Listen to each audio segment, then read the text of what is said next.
I have decided to follow Jesus. I have decided to follow Jesus. I have decided to follow Jesus. No to reverse, no to reverse, no to reverse, no to reverse.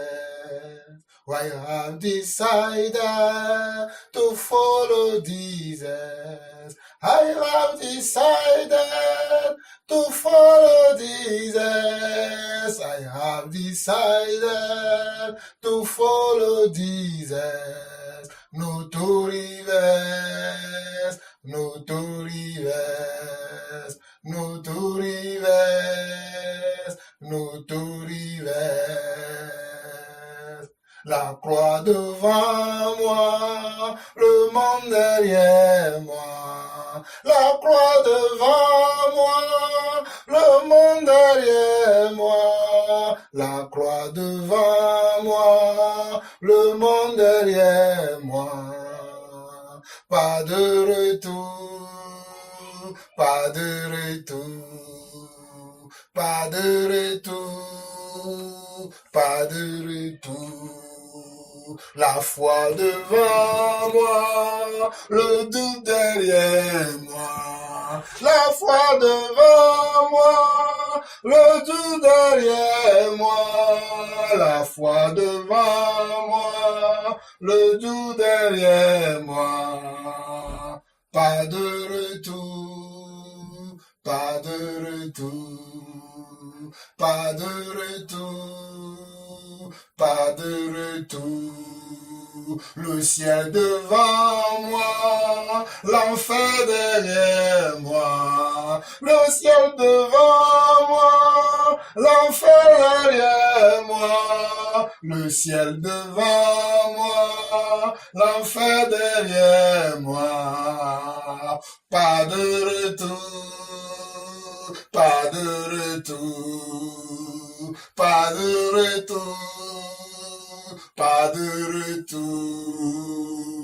Oh, le ciel devant moi, l'enfer derrière moi. Le ciel devant moi, l'enfer derrière moi. Le ciel devant moi, l'enfer derrière moi. Pas de retour, pas de retour, pas de retour, pas de retour, pas de retour, pas de retour, pas de retour, pas de retour. Seigneur mon Dieu, créateur du ciel et de la terre, toi qui as dit à mon prédécesseur Moïse, d'aller dire à ton peuple que je suis, m'a envoyé. Je te prie encore, Seigneur Dieu, cet après-midi, d'ouvrir mon intelligence, d'ouvrir mon cœur, d'ouvrir, Seigneur Dieu, oh Papa, mon esprit, afin que je puisse m'exprimer comme cela se doit à ton peuple, afin de réveiller certaines consciences, afin de réveiller certaines personnes qui dorment, afin de réveiller ton Église. Père, je te demande pardon, Seigneur Dieu, pour mes manquements, pour mes lacunes, pour toutes les choses, Seigneur, que j'ai commis qui ne t'ont pas glorifié. Je te demande pardon. Et je prie dans le nom du Seigneur, Yeshua, Hamashiach, mon Seigneur et mon Sauveur, celui qui a pris mes imperfections à la croix. Je prie que tu me pardonnes, Seigneur Dieu, tous ces manquements, Seigneur. Je prie également, Seigneur Dieu, que tu m'aides à ce que je sois le meilleur de moi-même, afin que, Seigneur Dieu, avant que la trompette ne sonne, que je puisse être, Seigneur Dieu, au rendez-vous, Papa. Merci, Seigneur, pour cette opportunité, ce privilège que tu me donnes encore afin de parler à ton peuple, de parler à mes frères et sœurs. Seigneur, je prie, Papa, que les cœurs soient ouverts, les cœurs que toi-même tu as choisis, afin qu'ils écoutent ta parole. Car la foi vient de ce qu'on entend, et ce qu'on entend vient de toi, Seigneur. Seigneur, inspire-moi encore comme tu m'as déjà inspiré. Donne-moi, Seigneur Dieu, de parler, Seigneur Dieu, de ta part. Papa, que mon intelligence, ma sagesse personnelle, moi-même, que je sois mort devant toi maintenant et que toi-même tu puisses parler à ton peuple. À toi la gloire, la puissance, l'honneur pour des siècles, au nom de Jésus-Christ. Amen. Amen. Frères et sœurs, soyez bénis, que la grâce du Seigneur soit avec vous tous. Oui, frères et sœurs, comme je disais tantôt, que la paix du Seigneur, l'amour du Seigneur, la grâce du Seigneur, la compassion du Seigneur, la bonté du Seigneur soit avec chacun d'entre vous. Et surtout, Seigneur, et surtout, que le Seigneur vous bénisse, vous comble de sa joie, vous garde contre toutes les traits enflammés du malin, contre les accusateurs, contre tout ce qui ne contribue pas à votre affermissement. Frères et sœurs, vous écoutez encore la voix de votre frère Jean-Paul Lawson. Avant de commencer, j'aimerais demander un grand pardon à l'Église du Seigneur Jésus-Christ, à tous mes frères et sœurs un peu partout dans le monde entier. Je voulais vous demander pardon. Pardon pourquoi? Je m'explique. Pardon parce qu'il y a de cela 7 jours, j'avais publié un avertissement concernant le pape François. Et apparemment, les informations que nous avons eues sur le site, le nom du site m'échappe. Attendez. Je vais trouver le nom du site et je vais vous le dire. Voilà, le nom du site c'est thereisthenews.com. Thereisthenews.com. Apparemment, les informations que nous avons eues sur ce site n'étaient pas des informations fiables. Donc, certains d'entre vous, vous allez remarquer que l'avertissement que j'ai donné, malgré que cet avertissement a eu beaucoup d'ampleur, a eu beaucoup de vues, je l'ai mis pour l'instant, je l'ai supprimé pour l'instant, en attendant de vérifier toutes les sources de ce message avant de le republier. Je l'ai supprimé moi-même, je répète encore, c'est moi-même qui a pris la décision de supprimer cet avertissement. Quoique cet avertissement est une bonne chose, réveille l'Église, il y a beaucoup de vérité dans cet avertissement, mais comme la source qui m'a poussé à faire cet avertissement semble être une mauvaise source, j'ai mis cet avertissement pour l'instant, je l'ai supprimé, je l'ai mis de côté, le temps de faire encore des recherches. Si nos recherches s'avéraient que les sources sur lesquelles nous avons trouvé cet avertissement, en l'occurrence le site d'information thereisthenews.com, si nous trouvons que cet avertissement ou bien les sources que nous avons trouvées sur ce site s'avéraient vraiment d'une source sûre, je remettrai l'avertissement en ligne. Parce qu'il y a beaucoup d'entre vous qui cherchent encore jusqu'aujourd'hui à regarder cet avertissement. Mais quand vous cliquez sur la vidéo, on vous dit que la vidéo a été supprimée. Ce n'est pas le Vatican qui a supprimé ma vidéo, c'est moi-même qui l'ai supprimée et je vous demande pardon. Je vous demande pardon pourquoi? Je vous demande pardon parce qu'il semblerait que les sources de cet avertissement ne seront pas des sources sûres, des sources fiables, des sources sans aucun défaut. C'est pour cela que je me suis permis de l'enlever. Et je crois aussi que tous mes autres frères avec lesquels je suis en communion, notamment le frère Barwani de Canada qui a aussi publié la source dès qu'il en a eu aussi écho de cette source, l'a aussi supprimé. Parce que nous ne voulons pas publier des choses qui ne seront pas vraies. Nous voulons être vrais dans tout ce que nous faisons. Nous voulons être vrais dans tout ce que nous faisons.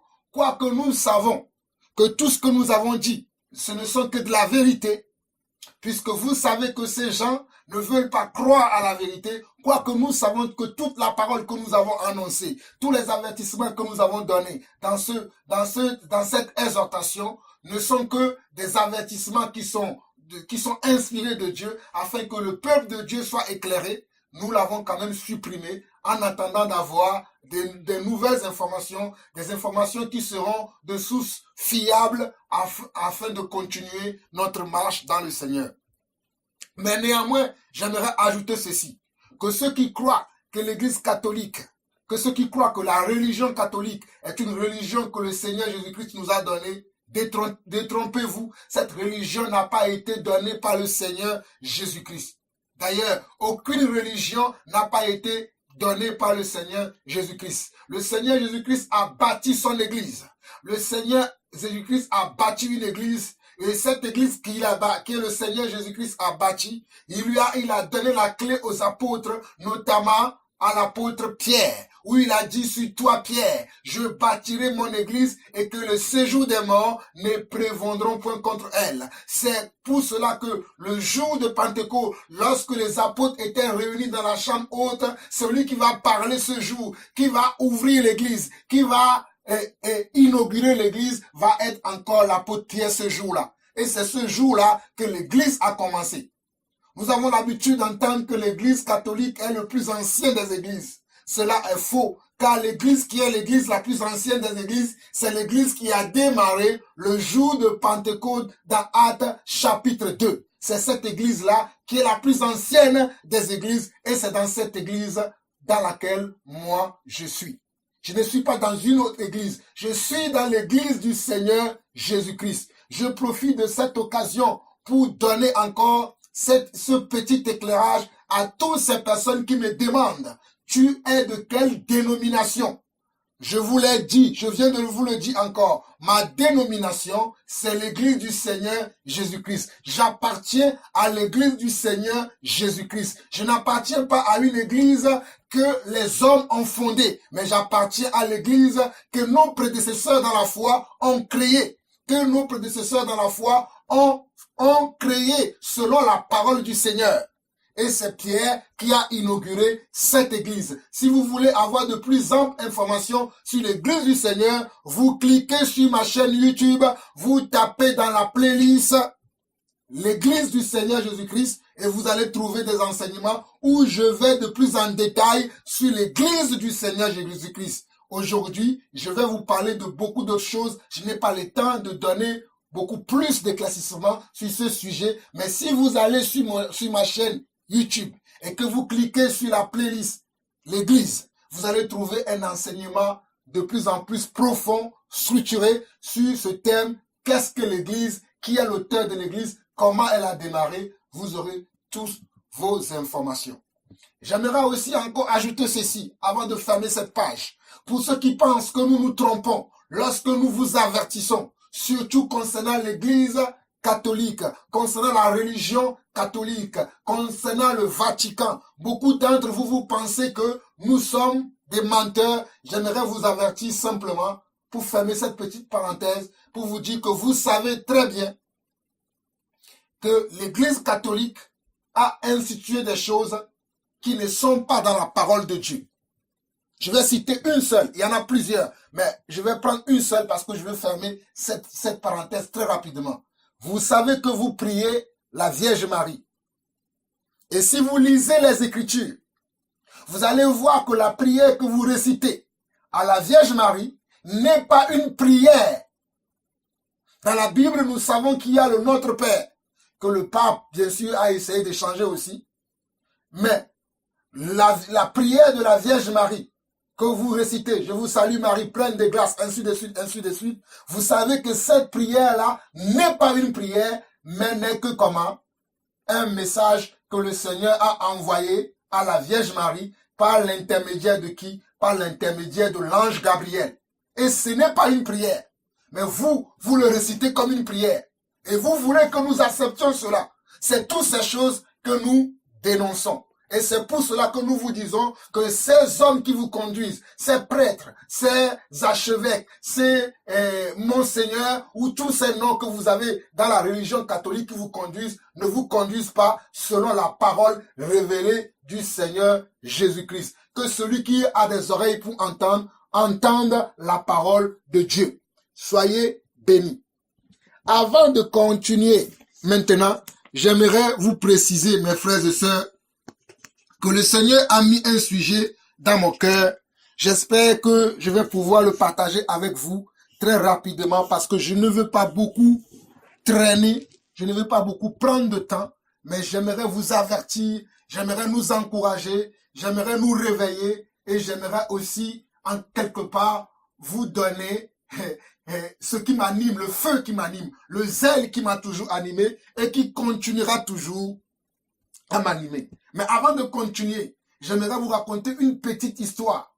Lorsque j'étais jeune, je suis toujours jeune, mais je veux dire lorsque j'étais encore plus jeune, j'avais une cousine qui dès qu'elle se levait le matin ou qu'elle me voyait moi me lever le matin et que je m'asseyais à son côté, en étant un peu triste, elle avait l'habitude de chanter une chanson que je me dis que elle-même en chantant cette chanson ne la comprenait pas. Elle-même, elle chantait cette chanson pour se moquer de moi, pour se moquer de ma tristesse, pour se moquer de mon questionnement à moi-même. Parce que j'étais quelqu'un, je me posais beaucoup de questions. Dès le bas âge, je cherchais toujours à comprendre pourquoi telle chose, pourquoi telle chose. Et cette cousine dont je parlais, qui n'est pas dans la foi, qui n'est pas sauvée, prenait toujours cette chanson pour se moquer de moi. La chanson est celle-ci. Peut-être certains d'entre vous, vous la connaissez. Jésus m'a sauvé, et toi, Jésus m'a choisi, et toi, Jésus m'a sauvé, et toi, Jésus m'a choisi, et toi, Jésus m'a sauvé, et toi, Jésus m'a choisi, et toi. Bon, voici la chanson. Je ne vais pas trop fredonner la chanson, mais c'était une chanson, c'était cette chanson que ma cousine chantait pour m'énerver. Parce que dès qu'elle chantait cette chanson, elle se mettait devant moi, faisant des gestes, faisant des choses, et cela m'énervait. Mais un jour, lorsque j'ai cru au Seigneur, je me suis dit, oh Seigneur, au fait, cette cousine pensait qu'elle se moquait de moi. Cette cousine pensait que elle se moquait de moi. Mais elle était en train de prophétiser sur ma vie. Elle était en train de me montrer le chemin de la vérité. Elle était en train de m'indiquer quelque chose. C'est parce que lorsque j'étais sauvé, lorsque j'ai reçu le Seigneur, lorsque je me suis réconcilié avec mon Dieu, c'est là que j'ai compris que Dieu m'avait sauvé, que Dieu m'avait choisi. Je prie pour que cette cousine, qu'un jour, qu'elle comprenne que ce qu'elle chantait, elle-même ne la comprenait pas. Mais que Dieu nous a tous choisis, que Dieu nous a sauvés, nous qui avons entendu sa parole et que nous avons accepté. Alors, mes frères et sœurs, mon message aujourd'hui, c'est j'ai décidé de suivre Jésus. Moi, Jean-Paul Lawson, j'ai décidé de suivre Jésus. Et toi, qu'est-ce que tu as décidé? Moi, j'ai décidé de suivre Jésus. C'est pour ça qu'avant de commencer, j'ai chanté pour vous que j'ai décidé de suivre Jésus et que le monde est derrière moi et la croix est devant moi. Qu'en est-il de beaucoup d'entre vous? Je sais que beaucoup d'entre vous, vous vous souciez beaucoup pour moi. Vous me demandez dans vos messages, est-ce que tu vas bien? Est-ce que tu te portes bien? Est-ce que ça va? On ne t'attend plus. On ne voit plus ceci. Mes frères et sœurs, soyez encouragés. J'ai décidé de suivre Jésus et je continuerai toujours à suivre Jésus et je suis toujours Jésus et je suivrai toujours Jésus. Ce n'est pas parce que vous ne me voyez pas gesticuler, tourner dans tous les sens que je ne suis pas en train de suivre Jésus. Je suis Jésus car Jésus est ma liberté, Jésus est ma force, Jésus est ma joie, Jésus est ma raison d'être, Jésus est ma personnalité, Jésus est ma vie, Jésus est mon mouvement, ma respiration et l'être. Jésus est tout pour moi. Sans Jésus, je ne sais pas ce que je serai. Sans Jésus, je ne sais pas où je serai aujourd'hui. Mais gloire soit rendue à Yeshua, à Mashiach. Gloire soit rendue à l'Éternel des armées. Gloire soit rendue, à mon Dieu, mon Seigneur, mon berger, le berger de mon âme. Gloire soit rendue à celui-là dont Jean parle dans Jean chapitre 10. Oh Seigneur, gloire soit rendue à toi. Gloire soit rendue à toi, l'Éternel des armées, toi qui portes le nom Je suis. Gloire soit rendue à toi encore aujourd'hui. Gloire soit rendue à toi d'éternité en éternité. Gloire soit rendue à toi, oh papa, des âges, des âges et des âges. Gloire soit rendue à toi des siècles et des siècles. Gloire soit rendue à toi des générations en génération et des générations. Les mots me manquent aujourd'hui pour dire à combien je suis reconnaissant envers le Seigneur. Je suis reconnaissant envers le Seigneur pour ce que le Seigneur fait de ma vie, pour ce que le Seigneur fait dans ma vie, pour ce que le Seigneur m'a assuré dans ma vie. Le Seigneur m'a assuré la sécurité. Le Seigneur m'a assuré une famille. Le Seigneur m'a assuré la foi. Le Seigneur m'a assuré, de quoi pouvoir à tous mes besoins. Le Seigneur est toujours là avec moi. Mais merci pour vos prières. Merci pour vos soutiens. Merci pour vos encouragements. Que le Seigneur vous le rende au centuple et que le Seigneur vous bénisse tous. Frères et sœurs, j'ai décidé de suivre Jésus. Allons très rapidement dans Actes chapitre 17. Actes chapitre 17. Actes chapitre 17. Merci Seigneur. Actes chapitre 17 dit ceci. Actes chapitre 17. Actes chapitre 17, je vais lire à partir du verset 22. Actes chapitre 17, je vais lire à partir du verset 22. C'est l'histoire de l'apôtre Paul, l'un de mes modèles, quelqu'un qui aime Jésus, qui a servi le Seigneur jusqu'à sa mort. Il était arrivé dans une ville qui s'appelle Athènes. Et lorsqu'il était arrivé dans cette ville qui s'appelle Athènes, voici ce qu'il déclara. Paul, debout au milieu de l'aréopage, dit, « Hommes athéniens, je vous trouve à tous égards extrêmement religieux, car en parcourant votre ville et en considérant les objets de votre dévotion, j'ai même découvert un autel avec cette inscription, à un Dieu inconnu. Ce que vous révérez sans le connaître, c'est ce que je vous annonce. Le Dieu qui a fait le monde et tout ce qui s'y trouve, étant le Seigneur du ciel et de la terre, n'habite point dans des temples faits de mains d'hommes. Il n'est point servi par des maîtres humains comme s'il avait besoin de quoi que ce soit. Lui qui donne à tous la vie, la respiration et toutes choses. Je répète le verset 25. Il n'est point servi par les mains des hommes. Il n'est point servi par des mains humaines. Cela veut dire qu'il n'est point servi par des mains des hommes. Comme s'il avait besoin de quoi que ce soit. Lui qui donne à tous la vie, la respiration et toutes choses. Frères et sœurs, vous allez vous poser la question pourquoi le frère dit ou bien nous donne ce message. Aujourd'hui, nous vivons dans un monde où nous sommes dans un chaos. Nous sommes dans un gouffre. Nous sommes dans un mélange. Nous sommes dans une cacophonie. Nous sommes sans repère. Lorsqu'il n'y a plus de repères dans le monde, tout le monde essaie de s'accrocher à tout ce qu'il trouve.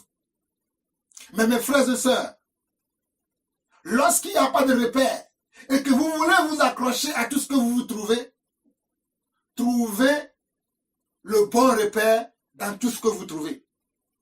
Cela peut arriver qu'on est dans un moment de difficulté, qu'on est dans un moment de comment? Dans un moment d'obscurité. Mais dans le moment d'obscurité, on cherche une lumière. Et la lumière ne peut venir que de qui? La lumière ne peut venir que de notre Dieu. La lumière vient de Dieu et non pas de quelqu'un d'autre. La lumière dont nous devons chercher, la lumière que nous devons chercher, cette lumière vient de Dieu. Nous sommes dans un monde aujourd'hui où il y a la prolifération des sectes, il y a la prolifération des églises, il y a la prolifération de comment? Des hommes de Dieu, il y a la prolifération des serviteurs de Dieu, il y a la prolifération des messages.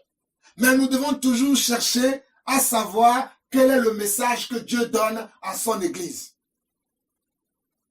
Aujourd'hui, je dis encore, il y a la prolifération des messages. Mais nous devons chercher le vrai message parmi tous ces messages. Vous allez dire qu'il est prétentieux, que c'est lui qui donne que de bons messages. Non, la preuve, sur ma chaîne YouTube, je publie des messages qui ne sont pas les miennes. Notamment, je publie les messages de mon frère Barwani au Canada que je salue. Je publie les messages de mon frère Afolabi au Togo que je salue. Je publie le message de mon frère, le prophète David au Bénin que je salue. Et plein d'autres en suivront très prochainement. Cela pour vous dire que nous sommes très nombreux aujourd'hui à chercher comment le vrai repère, les vrais repères, à chercher comment la vérité, à chercher comment celui qui est le chemin, la vérité et la vie.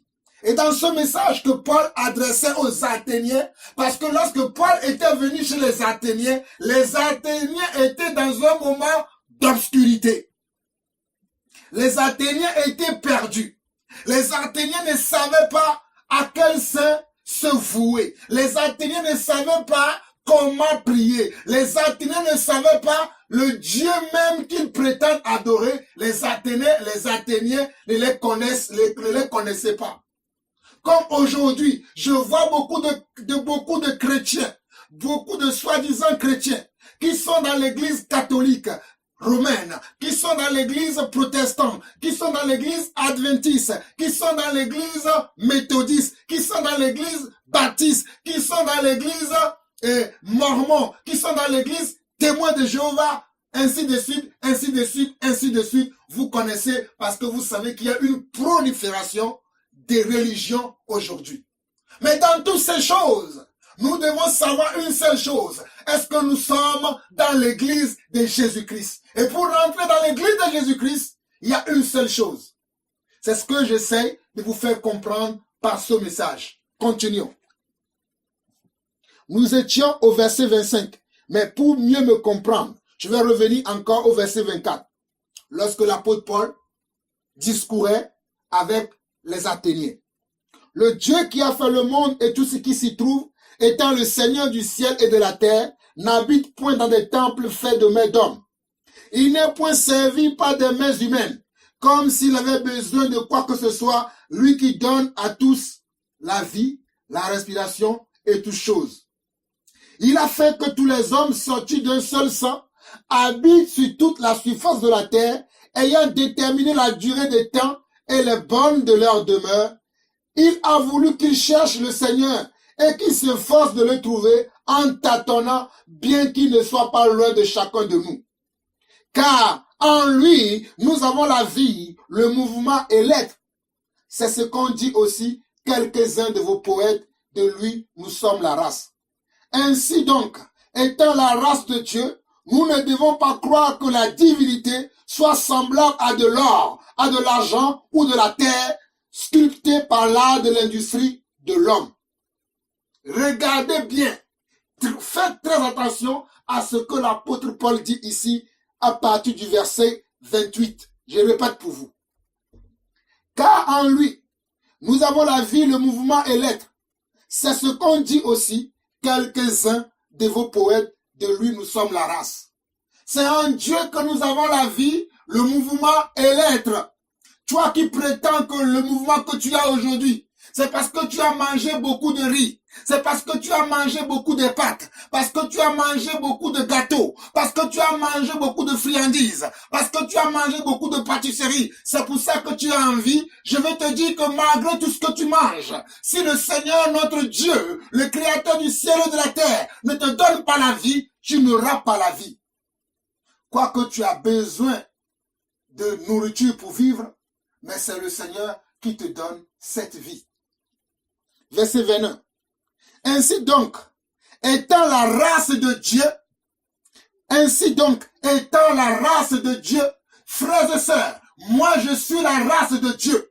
Je ne suis pas descendu d'un singe. Je ne suis pas descendu de l'homme du Cro-Magnon, mais je suis descendu de Dieu. Car au commencement était la parole. La parole était avec Dieu. Et Dieu a créé toutes choses par la parole. C'est Dieu qui m'a créé. Ce n'est pas un singe qui m'a créé. Je ne descends pas d'un singe.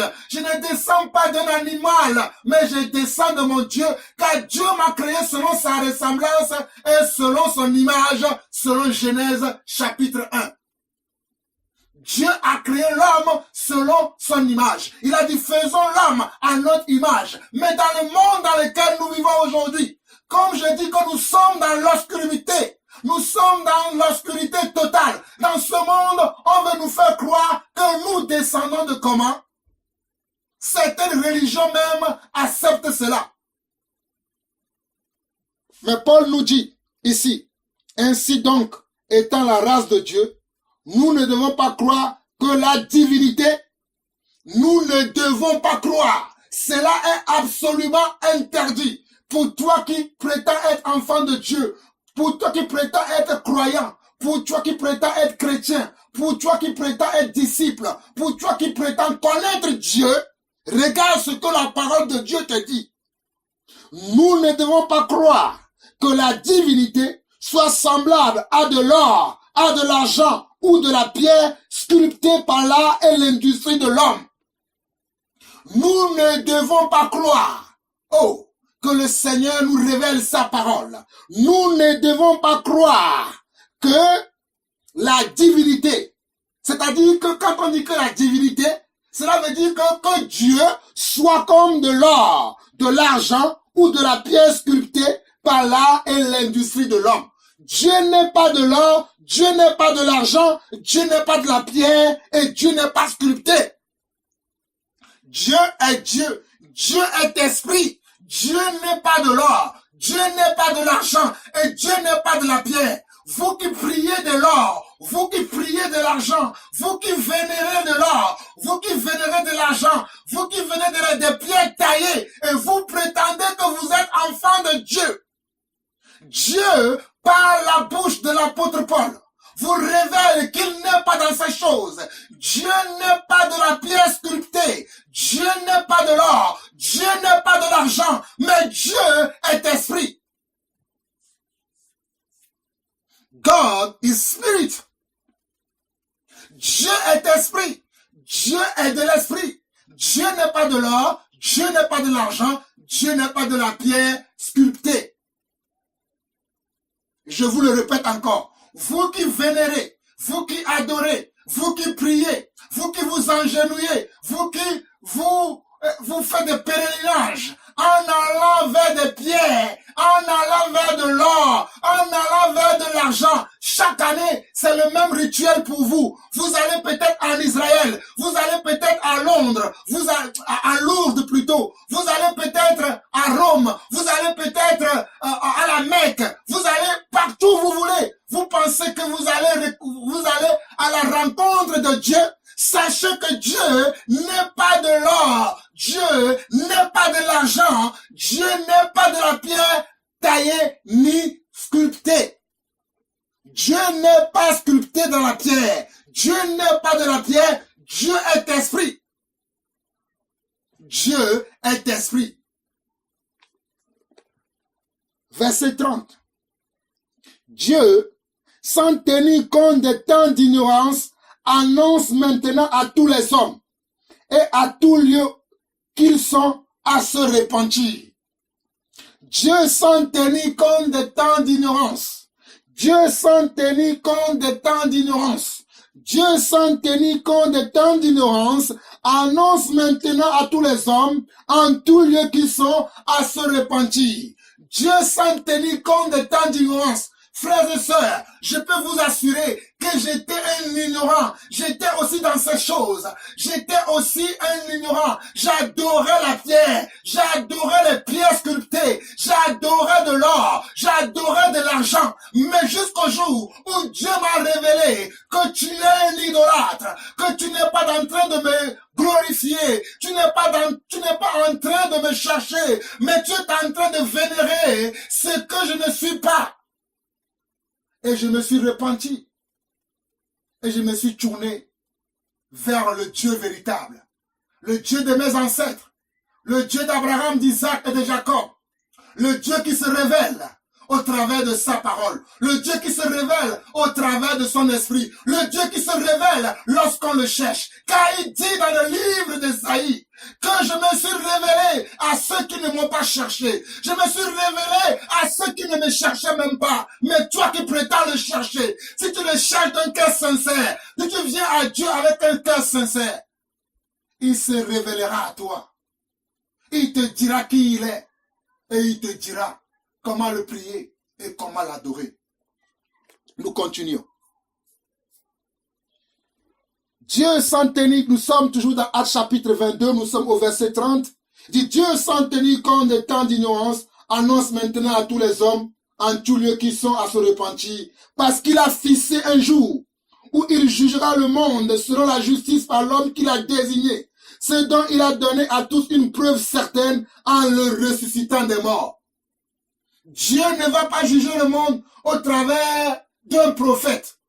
Dieu ne va pas juger le monde au travers d'un pasteur. Dieu ne va pas juger le monde au travers d'un apôtre. Dieu ne va pas juger le monde au travers d'une prophétesse. Mais Dieu va juger le monde au travers de celui dont il nous a donné, nous tous, une preuve certaine. Car dans le monde aujourd'hui, on pourra parler de avant Jésus-Christ et après Jésus-Christ. Selon l'histoire, lorsqu'on nous parle dans l'histoire, pour nous prouver que l'histoire dont les hommes de ce monde racontent, ce sont des histoires correctes et vraies, ils vont utiliser le nom de Jésus en disant cette histoire est apparue, ou bien cette histoire d'après, avant Jésus-Christ ou d'après, après Jésus-Christ. Cela veut dire que Jésus-Christ a toujours existé, que Jésus-Christ a existé. Parce qu'il dit avant Jésus-Christ et après Jésus-Christ. Jésus-Christ a existé. Et c'est l'homme que Dieu a choisi pour nous juger. Je répète l'écriture pour vous. Verset 31 de Actes chapitre 22. Parce qu'il a fixé un jour où il jugera le monde selon la justice par l'homme qu'il a désigné, ce dont il a donné à tous une preuve certaine en le ressuscitant des morts. Lorsqu'ils entendirent parler de résurrection des morts, les uns se moquèrent et les autres dirent, nous t'attendrons là-dessus une autre fois. Ainsi, Paul se retira du milieu d'eux. Quelques-uns néanmoins s'attachèrent à lui et crurent. Dénis l'Aréopagite, une femme nommée Damaris et d'autres avec eux. C'est là que je finis l'écriture de Actes chapitre 22. De Actes chapitre 17 à partir du verset 22 que nous avons lu jusqu'au verset 34 que je vous encourage de méditer chez vous. Vous voyez que lorsque Paul parlait de repentance, que Dieu a choisi un homme, ce dont il nous a donné une preuve que cet homme est la lumière, que cet homme est le chemin, que cet homme est la vie, que c'est cet homme que nous devons suivre au lieu de suivre les hommes méchants, les hommes imposteurs, les hommes fanfarons, les hommes hautains, les hommes blasphémateurs. Dieu nous a donné un homme que nous devons suivre, un homme qui est le chemin, un homme qui est la vérité, un homme qui est la vie. Cet homme s'appelle Yeshua HaMashiach, cet homme s'appelle Jésus-Christ. Aujourd'hui, quand nous regardons sur la toile, quand nous regardons sur le monde de l'internet, quand nous regardons sur le monde des informations, ce nom est blasphémé, ce nom est blasphémé, ce nom est ridiculisé, ce nom n'a plus d'importance. Certains diront même que ce nom est un faux nom. Mais pour nous, qui avons reçu la grâce, au travers de ce nom, pour avoir la vie en nous, pour avoir la lumière, pour avoir le feu, pour avoir le fuego, oh alléluia, pour avoir le fuego, pour avoir le fuego, pour avoir le fuego. Nous avons le feu aujourd'hui. Nous avons le feu qui représente la lumière. Nous avons le feu qui représente, oh, la puissance de Dieu. Nous avons le feu pour brûler, oh alléluia, pour éteindre toutes les traits enflammées du malin contre l'église. Nous avons le feu, oh alléluia. Nous avons le feu, oh alléluia. Nous avons le feu, alléluia. Nous avons le feu pour éteindre toutes les ruses de Satan. Mais ce feu nous a été octroyé par Jésus de Nazareth. Ce feu nous a été octroyé par Jésus de Bethléem. Nous avons le feu qui nous a été octroyé par Jésus de l'Israël. Nous avons le feu. Oh, nous avons le feu par ce monsieur, par cet homme qui a vécu 33 ans sur la terre. Cet homme qui a porté le nom de Jésus-Christ. Ce qui veut dire le sauveur. Ce qui veut dire l'envoyé de Dieu. Ce qui veut dire le messager. Ce qui veut dire le réconciliateur. Ce qui veut dire, oh, alléluia, le miséricordieux. Ce nom veut dire la miséricorde. Ce nom veut dire le chemin. Ce nom veut dire la vérité. Ce nom veut dire le ciel. Ce nom veut dire, oh alléluia, le rocher. Ce nom veut dire la vie. Ce nom veut dire, oh alléluia, oh alléluia. Ce nom veut dire la foi. Quand tu as ce nom, quand tu as ce nom, quand tu as ce nom, beaucoup peuvent se lever contre toi. Beaucoup peuvent se lever pour te détruire, mais tu ne seras pas détruit. Tu ne seras pas atteint. 1000 tomberont à ta gauche et 10 000 à ta droite. Parce que tu as ce nom. Tu as ce nom. Car à tous ceux qui l'ont reçu, il leur a donné le pouvoir de devenir enfants de Dieu. Mes frères et sœurs, surtout pour vous qui croyez que vous êtes chrétiens, parce que vous êtes nés dans une famille chrétienne, parce que votre père est pasteur, parce que votre père, votre arrière-grand-père a été prophète, a été apôtre, a été évangéliste, a été prophète, prophétesse. Peu importe le titre qu'il a occupé dans le monde, peu importe le ministère qu'il a occupé dans le monde, peu importe la grâce que Dieu lui a fait dans le monde, mais vous devez vous-même rencontrer le Seigneur. Vous devez vous-même rencontrer le Seigneur. Vous devez vous-même aller à la rencontre de l'époux et dire, Seigneur, je t'ai rencontré aujourd'hui, je t'ai vu aujourd'hui. Et comme je t'ai vu aujourd'hui, je sais que j'ai la vie. Oh, si vous lisez dans Jean chapitre 4, dans Jean chapitre 4, il y avait une femme dont la Bible parle que cette femme est une femme adultère. Et cette femme avait rencontré comment? Avait rencontré Yeshua HaMashiach.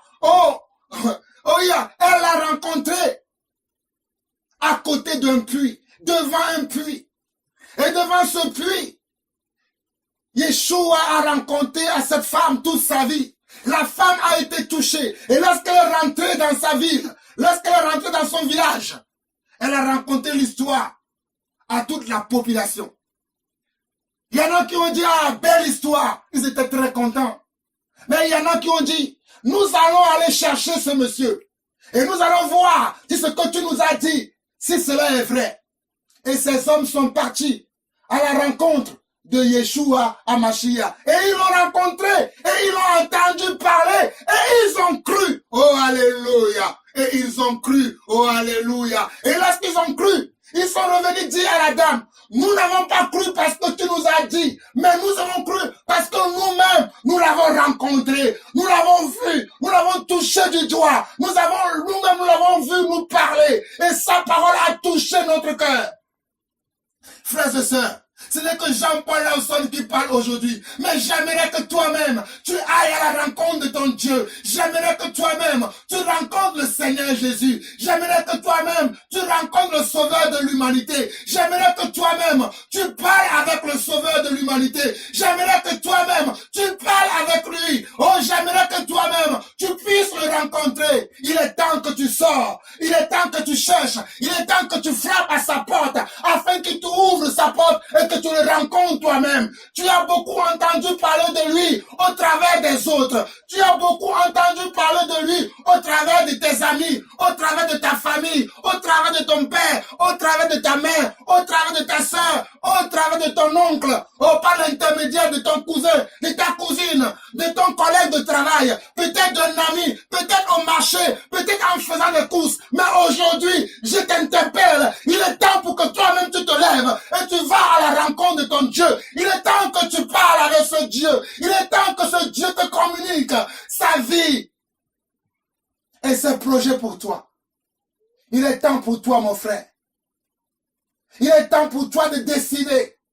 Oh, décide de suivre Jésus.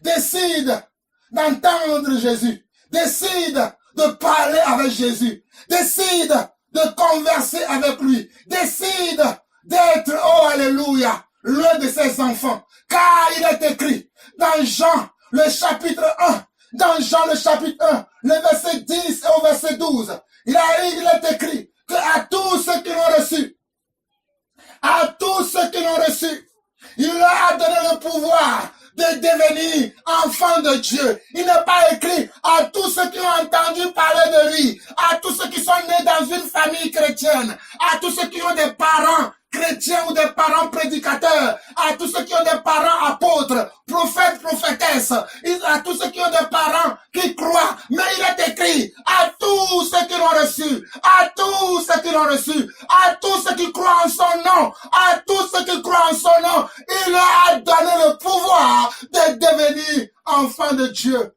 Enfant de Dieu je suis. Enfant de Dieu, je mourrai. Enfant de Dieu, je suis. Enfant de Dieu, je vieillirai. Enfant de Dieu, je suis. Enfant de Dieu, je mourrai. Enfant de Dieu, je suis. Enfant de Dieu, je quitterai cette terre.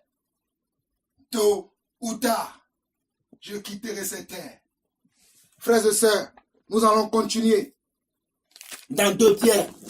Nous allons continuer dans 2 Pierre. Allons-y. C'est très important. 2 Pierre. 2 Pierre chapitre 1. Si vous permettez, nous allons lire 2 Pierre chapitre 1. Nous allons lire du premier verset jusqu'au verset 14. Simon Pierre, serviteur et apôtre de Jésus-Christ, à ceux qui ont reçu en partage une foi, du même prix que la nôtre, par la justice de notre Dieu et du Sauveur Jésus-Christ. Regardez bien. Simon Pierre, serviteur et apôtre de Jésus-Christ, à ceux qui ont reçu en partage une foi, du même prix que la nôtre, par la justice de notre Dieu et du Sauveur Jésus-Christ, que la grâce et la paix vous soient multipliées par la connaissance de Dieu et de Jésus notre Seigneur.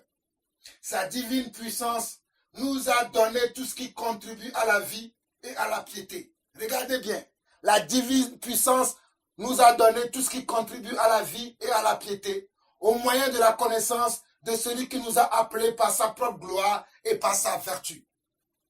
Regardez bien, au verset 3, la divine puissance nous a donné tout ce qui contribue à la vie et à la piété, au moyen de la connaissance de celui qui nous a appelés par sa propre gloire et par sa vertu.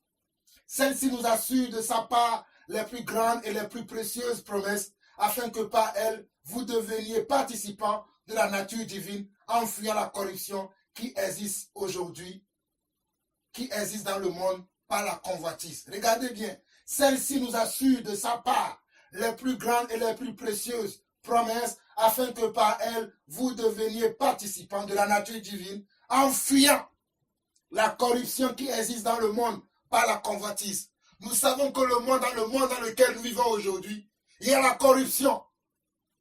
Même l'Église est corrompue. C'est pour ça que nous voyons des sectes s'élever au milieu de nous. Des faux anciens, des faux pasteurs, des fausses églises, des faux évangélistes, des faux prophètes. Tous ces consorts, c'est pas la convoitise que ces choses existent aujourd'hui dans le monde. Mais, pour que nous évitons toutes ces choses, regardez le conseil d'un homme averti, d'un homme qui a marché avec Jésus, d'un homme qui a mangé avec Jésus, d'un homme à qui Jésus a dit, toi, lorsque tu vas te revenir, affermis tes frères, voici ce que Jésus lui a dit. À cause de cela, faites tous vos efforts pour joindre à votre foi la vertu. La foi seule ne suffit pas dans notre époque. La foi seule ne nous suffit pas. Dire que je crois simplement à Dieu ne suffit pas pour vivre dans notre époque. Il faut ajouter à cette foi comment? À la vertu, à la foi, on doit ajouter la vertu. À la vertu, la connaissance. À la connaissance, quoi? La maîtrise de soi. À la maîtrise de soi, la patience. À la patience, la piété. À la piété, l'amitié fraternelle. À l'amitié fraternelle, l'amour. Mes frères et sœurs, voici ces choses que nous devons ajouter à notre foi. Il y a beaucoup de chrétiens naïfs aujourd'hui. Il y a beaucoup de disciples naïfs aujourd'hui. Il y a beaucoup de disciples, beaucoup de croyants, beaucoup de chrétiens qui ne connaissent pas la parole de Dieu aujourd'hui. On peut les tromper par quoi et par tout. Parce qu'ils n'ont pas la connaissance. Parce qu'ils se sont privés eux-mêmes de la connaissance. Mon peuple périt par manque de connaissance. Mais l'apôtre Pierre, l'un de nos modèles, va nous dire quoi? Il faut que nous ajoutons à notre foi la vertu, à la vertu la connaissance, à la connaissance la maîtrise de soi, à la maîtrise de soi la patience, à la patience la piété, à la piété l'amitié fraternelle, à l'amitié fraternelle l'amour. Il continuera en nous disant, car si ces choses sont en vous, et ils sont avec abondance, elles ne vous laisseront point oisifs ni stériles pour la connaissance de notre Seigneur. Si nous avons ces choses en nous, en abondance, elles ne nous laisseront pas oisifs. Beaucoup d'entre nous sommes oisifs parce que nous manquons la connaissance de Dieu, parce que nous manquons la maîtrise de soi, parce que nous manquons la patience, parce que nous manquons la piété. Nous manquons la maîtrise de soi, moi le premier. Nous manquons la patience, moi le premier. Nous manquons la piété, moi le premier. Moi le premier. Nous manquons l'amitié fraternelle, moi le premier. Nous manquons l'amour, moi le premier. Ces choses nous manquent. Mais nous devons les chercher afin d'être des serviteurs utiles pour le royaume de notre Seigneur. Au verset 9, l'apôtre Pierre nous dit ceci. Mais celui en qui ces choses ne sont point est aveugle. Mais celui en qui ces choses ne sont point est aveugle. Ce n'est pas moi qui l'a dit. L'apôtre Pierre nous fait comprendre que celui qui dit simplement qu'il a la foi, et c'est bon, sa foi lui suffit, est quelqu'un qui est aveugle. Ne soyez pas aveugle. Ajoutez à votre foi la connaissance. Ajoutez à votre connaissance comment? La maîtrise de soi. Ajoutez à votre maîtrise de soi la patience. Ajoutez à votre patience la piété. Ajoutez à votre piété l'amitié fraternelle. Et ajoutez à l'amitié fraternelle l'amour. Ne restez pas simplement à dire que j'ai la foi et la connaissance. C'est bon, j'ai la foi et la connaissance, c'est bon, j'ai tout ce qu'il me faut. Non, tu n'as pas encore tout. Continuez encore à chercher l'excellence. Continuez encore à grandir dans la connaissance, dans la révélation que vous avez du Seigneur. Continuez encore à avoir une révélation plus approfondie, une connaissance plus approfondie du Seigneur. Cela est important. Pierre nous dit dans 2 Pierre chapitre 1, à partir du verset 9, mais celui en qui ces choses ne sont point est aveugle. Il ne voit pas de loin et il a mis en oubli la purification de ses anciens péchés. C'est pourquoi, frères, appliquez-vous d'autant plus à affermir votre vocation et votre élection, car en faisant cela, vous ne blanchirez jamais. C'est ainsi, en effet, que l'entrée dans le royaume éternel de notre Seigneur et Sauveur Jésus-Christ vous sera largement accordée. Voilà pourquoi je prendrai soin de vous rappeler ces choses, bien que vous les sachiez et que vous soyez affermis dans la vérité présente. Et je regarde comme un devoir, aussi longtemps que je suis dans cette tente, de vous tenir en éveil par des avertissements. Car je sais que je la quitterai subitement, ainsi que notre Seigneur Jésus-Christ me l'a fait connaître. Frères et sœurs, voici l'avertissement que l'apôtre Pierre nous donne concernant le royaume, concernant la vision que nous devons avoir du Seigneur, concernant le comportement que nous devons avoir, l'attitude que nous devons avoir, le caractère que nous devons avoir, le raisonnement que nous devons avoir, les projets que nous devons avoir. Nos projets doivent se tourner autour de la foi, de la vertu, de la maîtrise de soi, de la patience, de la piété, de l'amitié fraternelle et de l'amour. C'est ça qui doit nous animer.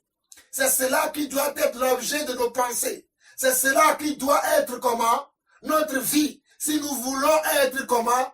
Des disciples fidèles, des disciples réveillés, des disciples qui sont des disciples de Christ. Pas des disciples corrompus que nous voyons aujourd'hui dans le monde, qu'au lieu de suivre la parole, au lieu de suivre Jésus, ils vont suivre les hommes. Ils vont suivre les hommes corrompus. Ils vont suivre les hommes méchants. Ils vont suivre les hommes blasphémateurs. Ils vont chercher les hommes qui prêchent leur ego. Qui prêchent comment? Leur ego. Qui ne prêchent plus le royaume des cieux. Qui ne prêchent plus Yeshua Mashiach. Mais qui prêchent leurs envies. Qui prêchent leurs sentiments. Ils vont les suivre au détriment de la parole. Comme l'apôtre Paul nous dira que les hommes méchants avanceront toujours dans leur méchanceté. Les hommes imposteurs avanceront toujours dans leur imposture. Ils avanceront toujours, comme nous le voyons aujourd'hui, dans certaines confessions, dans certains milieux chrétiens, dans certaines religions, dans certaines sectes, nous le voyons aujourd'hui. Frères et sœurs, il est temps que nous nous réveillons. Il est temps que nous nous tournons vers le Seigneur Jésus-Christ, le berger de nos âmes. Que cette parole ici que Pierre nous donne, en disant, c'est pourquoi, à partir du verset 10, il dit, c'est pourquoi, frères, appliquez-vous d'autant plus à affermir votre vocation et votre élection, car en faisant cela, vous ne broncherez jamais. C'est ainsi, en effet, que l'entrée dans le royaume éternel de notre Seigneur et Sauveur Jésus-Christ vous sera largement accordée. Voilà pourquoi je prendrai soin de vous rappeler ces choses, bien que vous les sachiez et que vous soyez affermis dans la vérité présente. Et je regarde comme un devoir, aussi longtemps que je suis dans cette tente, de vous tenir en éveil par des avertissements, car je sais que je la quitterai subitement, ainsi que notre Seigneur Jésus-Christ me l'a fait connaître. Frères et sœurs, allons dans Hébreux. Hébreux, chapitre 7. Hébreux, chapitre 7, nous allons lire à partir du verset 12. Hébreux, chapitre 7, nous allons lire à partir du verset 12. Hébreux, chapitre 7, je lis pour vous. Car le sacerdoce étant changé, il y a aussi nécessairement un changement de loi.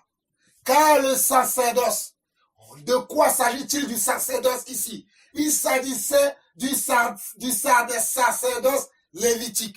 Il s'agissait du sacerdoce lévitique. Mais ce sacerdoce lévitique a été changé par qui? Par Yeshua HaMashiach. Car le sacerdoce étant changé, il y a aussi nécessairement un changement de loi.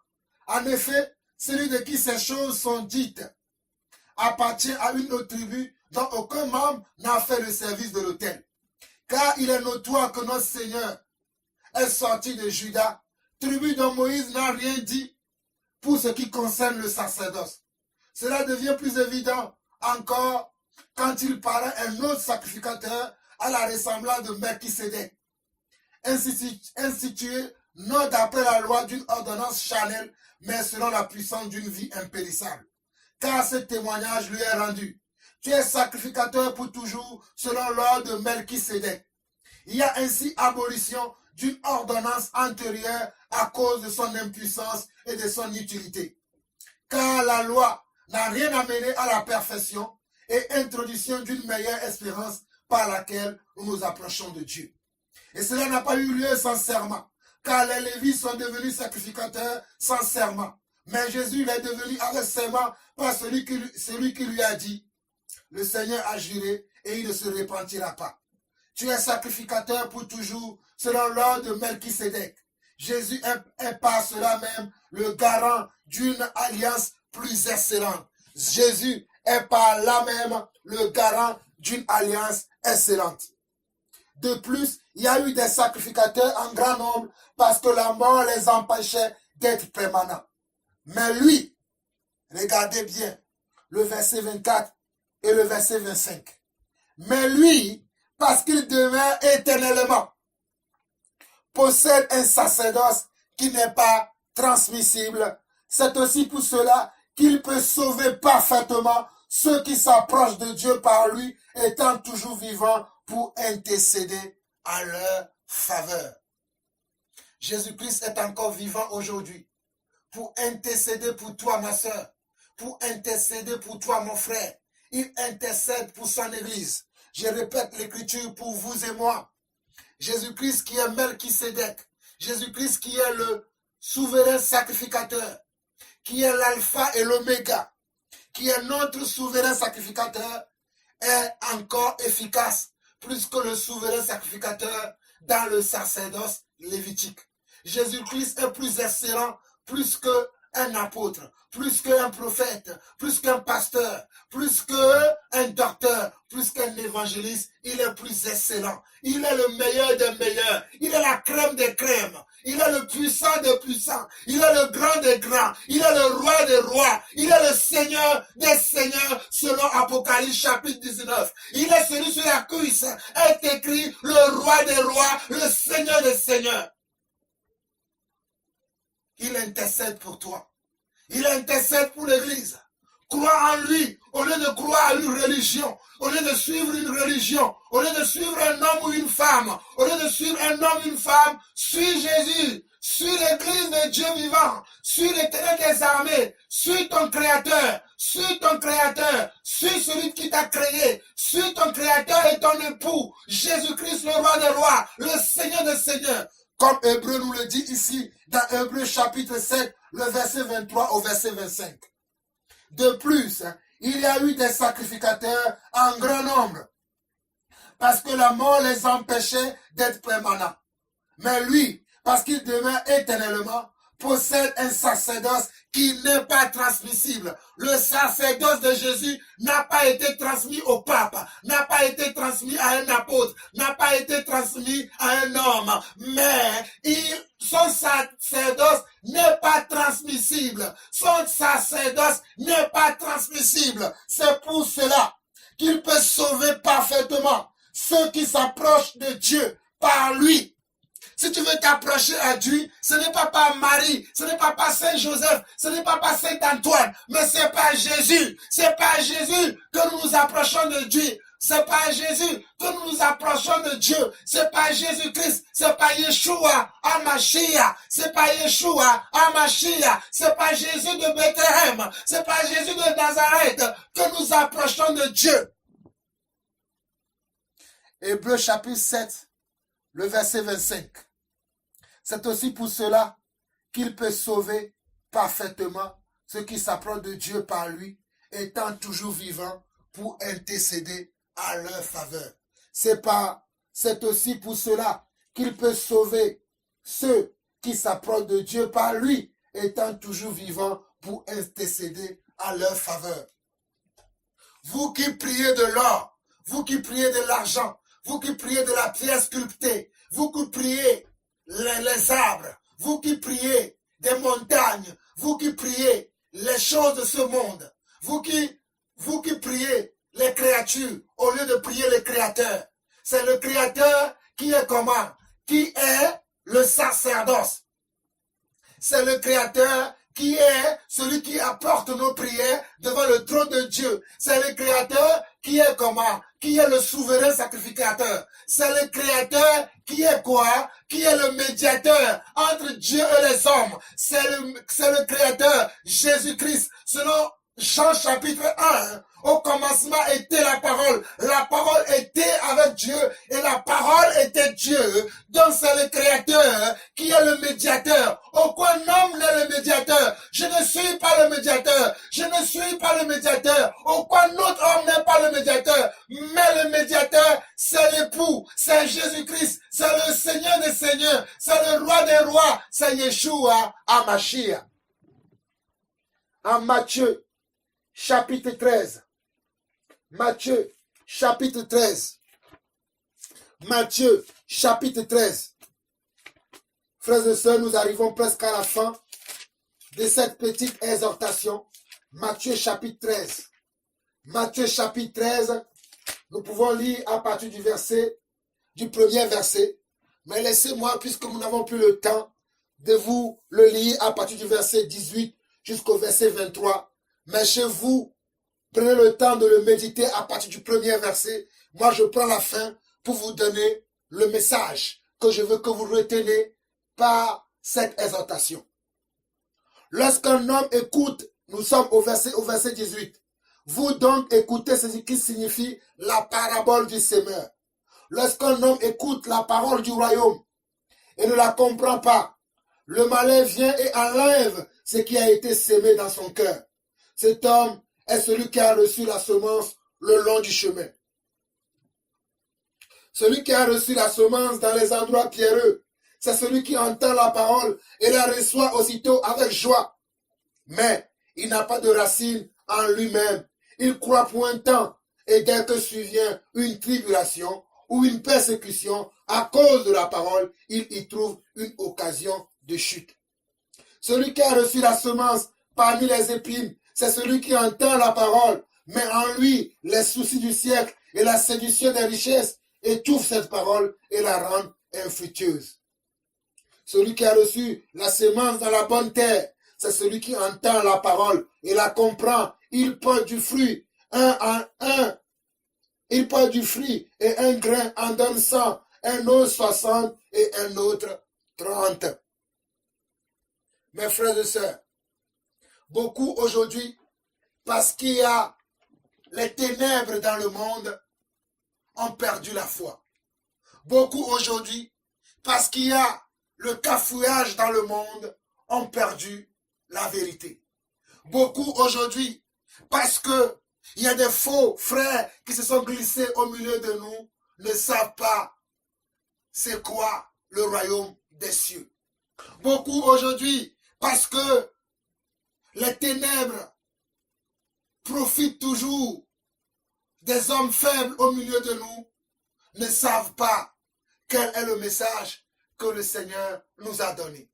Beaucoup aujourd'hui, parce que l'iniquité s'est accrue, parce que le mal est appelé bien, et le bien est appelé mal, beaucoup ne savent pas c'est quoi la vérité.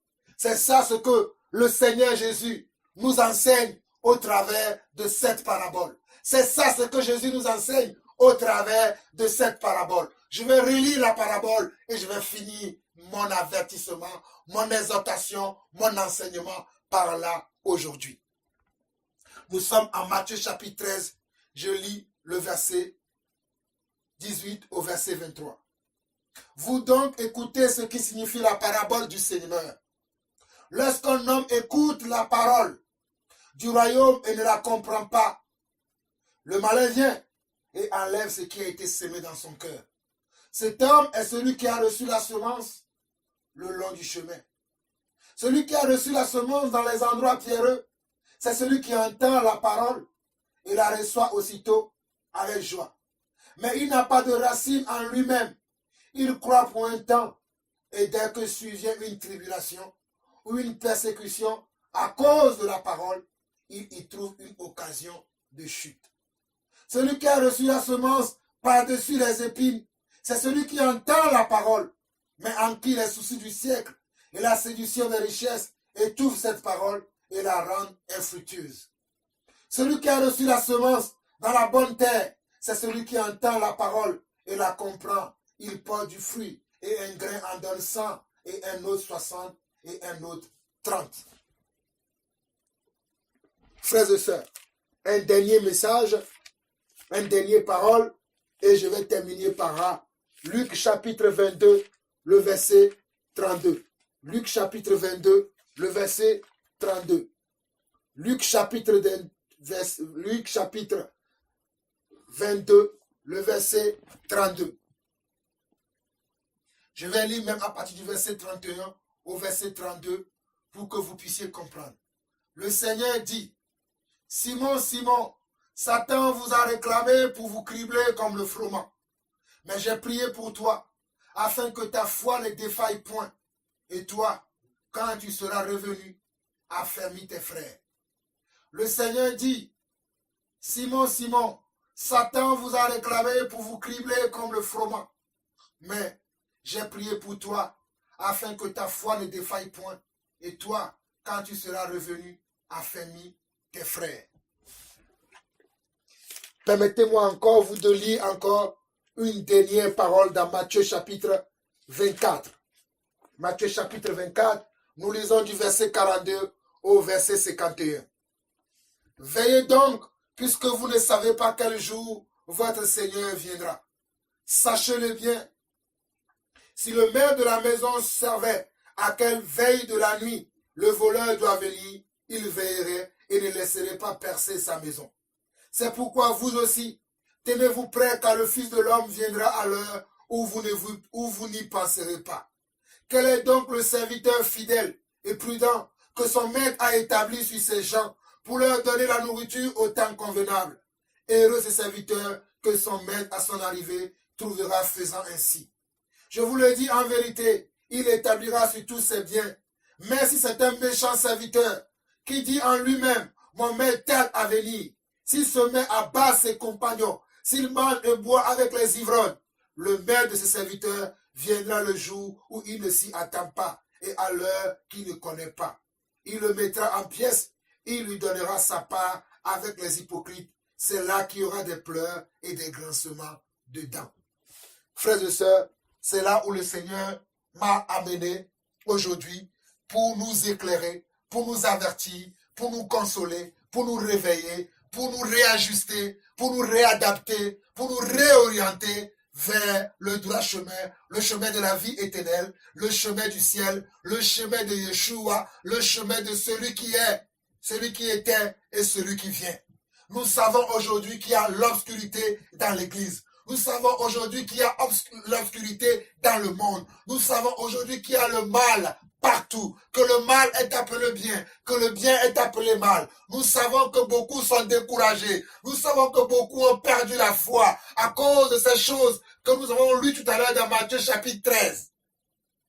Qu'il y en a qui croient pour un temps. Il y en a qui croient simplement pour un temps. Il y en a qui croient lorsqu'il arrive une tribulation, lorsqu'il arrive des persécutions, leur foi est perdue. Ils ont perdu la foi à cause des persécutions. Ils ont perdu la foi à cause des tribulations. Ils ont perdu la foi à cause des candidatons. Ils ont perdu la foi à cause des jugements des uns, à cause des jugements des autres. Ils ont perdu la foi à cause des injures des uns et des injures des autres. Ils ont perdu la foi. Ils ne veulent plus servir le Seigneur. Ils ne veulent plus suivre le Seigneur. Ils ne veulent plus prier le Seigneur parce que les autres les ont abandonnés. Parce que les autres ne les calculent plus. Parce que les autres ne les adressent plus la parole. Parce que les autres ne leur parlent plus. Parce que les autres ne les considèrent plus. Parce que les autres les méprisent. Parce qu'il y a le mépris aujourd'hui dans l'église. Beaucoup se sont oubliés. Beaucoup ne veulent plus suivre le Seigneur. Beaucoup, quand ils entendent parler de Dieu aujourd'hui, ils se disent j'en ai assez. Ça fait des années qu'on m'a toujours parlé de Dieu. Mais ma vie ne change pas. Regarde lui qui me parle de Dieu.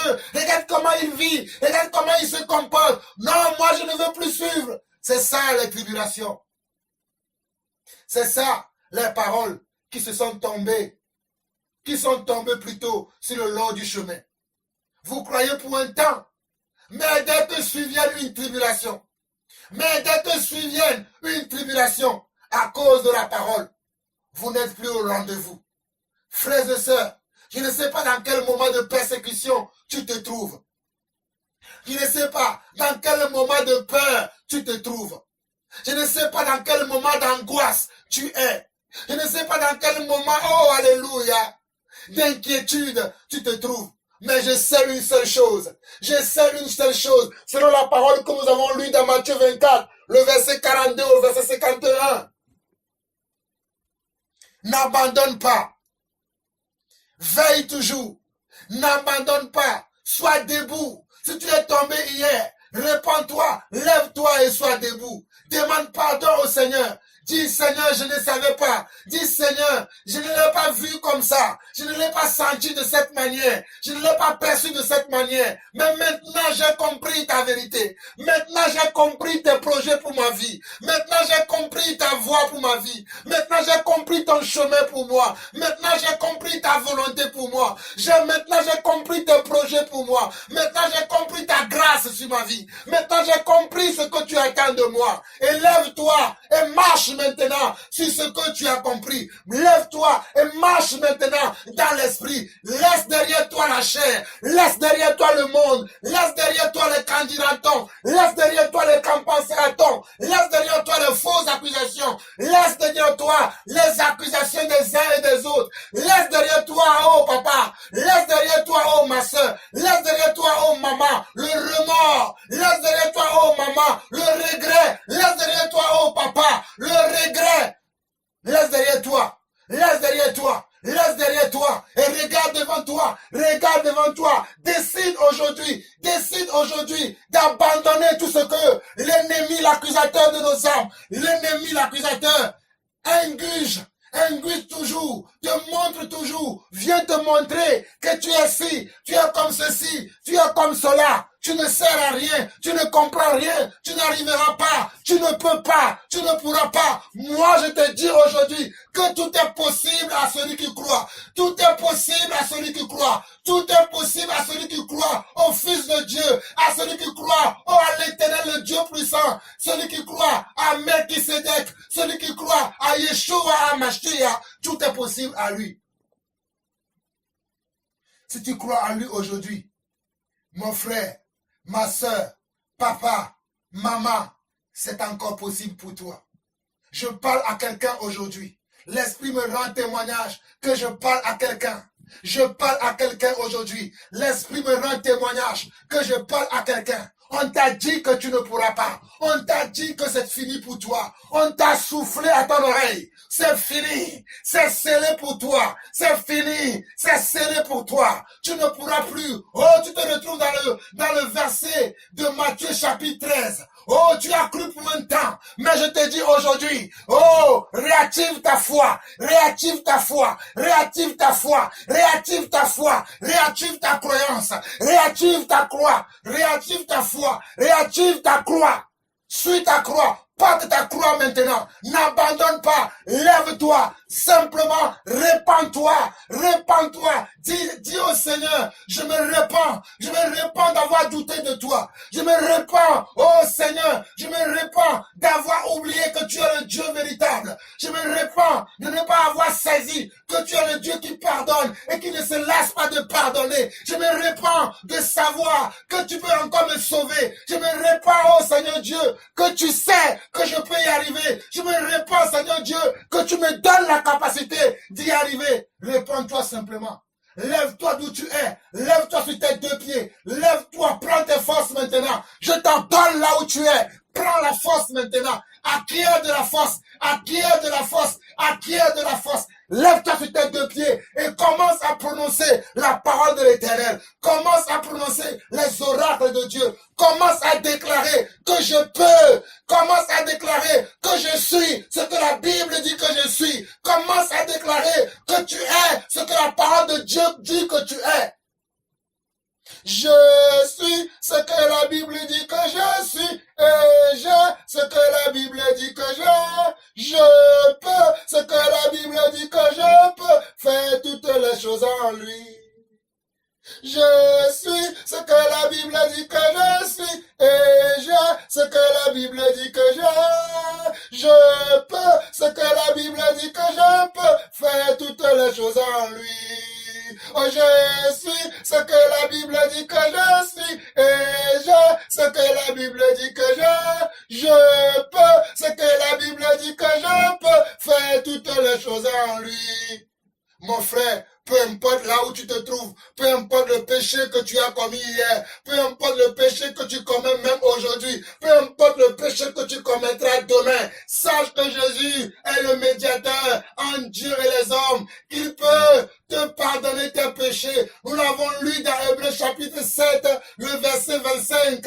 Il est là, comment? Pour intercéder en notre faveur. Il est là pour effacer nos iniquités, pour effacer nos manquements, nos lacunes. Il faut croire en lui, il faut l'accepter, il faut croire en lui, il faut le chercher, il faut aller à sa rencontre, il faut souper avec lui, il faut manger avec lui, il faut l'ouvrir, il faut lui ouvrir la porte de ton cœur. Alléluia. Il faut lui ouvrir la porte de ton cœur. Il faut lui ouvrir la porte de tes pensées. Il faut lui ouvrir la porte de tes sentiments. Il faut lui ouvrir la porte de tes émotions. Ne t'enferme pas dans tes émotions. Tes émotions peuvent te tuer. Tes sentiments peuvent te tuer. Mais si tu les confies à l'Éternel des armées, si tu les confies à Dieu Jésus, Jésus te sauvera. Jésus te libérera. Jésus te donnera la vie. Jésus m'a donné la vie. Et il est avec moi. Il peut le faire aussi avec toi. C'est pour cela que je me suis permis, pour terminer, de lire pour vous Luc chapitre verset 22, le verset 32. Lorsque le Seigneur a dit à Pierre, lorsque tu reviendras, affermis tes frères. Affermis tes frères. Mon devoir est de vous affermir. Mon devoir est de vous diriger dans la bonne direction. Mon devoir est de vous montrer le maître. Mon devoir est de vous montrer le chemin. Ma mission est de vous montrer le chemin. Ma mission est de vous réconcilier avec Dieu. Je suis ambassadeur du ciel sur la terre afin de réconcilier les hommes avec leur Dieu, afin de réconcilier les hommes avec les créateurs. Je ne suis pas Dieu, je ne suis pas Jésus, je ne suis pas Pierre, je ne suis pas Paul, mais je suis leur prédécesseur, un homme qui marche sur leurs pas, un homme qui suit leurs traces pour vous amener au ciel, pour vous amener à Jésus-Christ. Frères et sœurs, c'est ainsi que nous avons fini cet avertissement ici aujourd'hui, cette exhortation, ce partage, cet enseignement ici aujourd'hui, que celui à qui le Seigneur a parlé, parle avec son Dieu. Éternel mon Dieu, mon roi, mon Seigneur, je te bénis encore pour cette opportunité, ce privilège que tu m'as permis de pouvoir partager avec mes frères. Seigneur, ensemble je prie pour mes frères et sœurs, ceux qui ont péché hier, ceux qui sont tombés hier, ceux qui ont péché, Seigneur. Nous voulons te demander pardon pour nos péchés.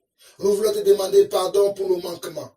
Nous voulons te demander pardon parce que nous avons raté le but, la cible. Nous voulons te dire, Seigneur, que nous ne voulons plus marcher en ratant la cible, en ratant le but, mais nous voulons marcher selon ta volonté. Nous voulons faire toute ta volonté, rien que ta volonté. Nous voulons, Seigneur Dieu, être tes bons et fidèles enfants, être tes bons et fidèles serviteurs et servants, Seigneur.